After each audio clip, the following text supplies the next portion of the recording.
Getting ready for the main event. There he is, the series points leader, Anderson. Ashkenazi, happy to be in the final. Factory Phil Lawrence, one of the visiting Americans. There is his fellow American, Mike Jones, in front of this 15,000 strong crowd. The grid looks like this: Cameron Taylor, Phil Lawrence, Craig Anderson and Craig Carmichael qualifying for his second final of the night. Lee Hogan on board the KTM, Paul Grant, Mike Jones and Kim Ashkenazi. Set for a start, Anderson's got the inside run, away we go. Will he get the whole shot? Yes he does. Around the outside comes Jones, and it looked like Cameron Taylor who copped a bit of a hit, but it's Anderson who does the triples and gets an early break.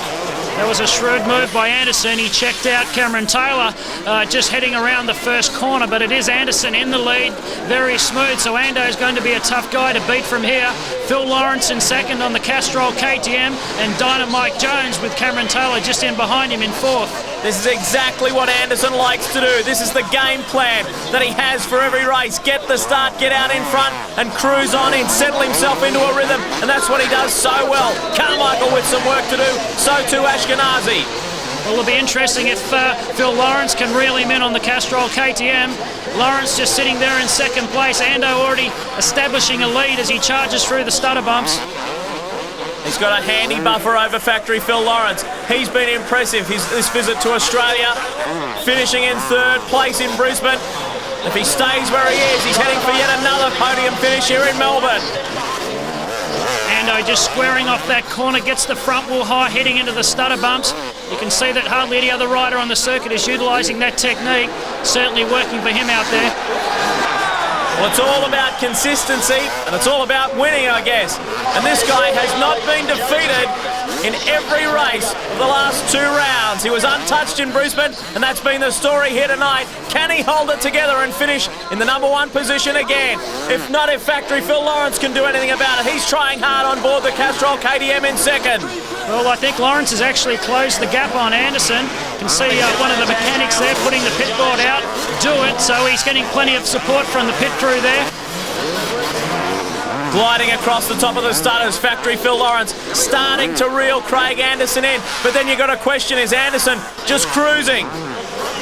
Well, it'll be interesting, Lee, if he can get up in behind him, put the pressure on, maybe he can force Anderson into a mistake. You can certainly see that he has closed the gap. Different lines into the stutter bump section there. But whatever Lawrence is using certainly is working. Oh, he's down! Factory Phil has dropped it! Well, some work to do now because he lost a couple of positions. He's back on board the KTM. I did see Cameron Taylor cruise past. Well, that was a costly move for Lawrence. Looked like he was closing the gap, but just lost the front end. That just goes to show the slightest lapse in concentration on these tight indoor circuits can be very costly. I like about Anderson what he does coming into the stutters. We'll see if we can see it this time round. He lifts the front wheel up and just cruises in through the stutter bumps and makes it look so easy. Over the triples on the back part of the circuit. Well, looks like he's got it in the bag now, Lee. Just 2 more corners to go. Anderson looking very smooth. I think he's got it, Lee. Well, he's done it again. Yamaha's Craig Anderson takes out another 250 final and remains undefeated. These are the final placings. Of course, Anderson for the win from Cameron Taylor. That crash costly for Phil Lawrence. Craig Carmichael working his way up to 4th. Lee Hogan in 5th, ahead of Paul Grant, Ashkenazi and Jones. Now let's hear from Craig Anderson. It's just all come true, you know. I've been dreaming about the whole year to be this good, and it's just unreal. I just can't believe it. It's just the best feeling.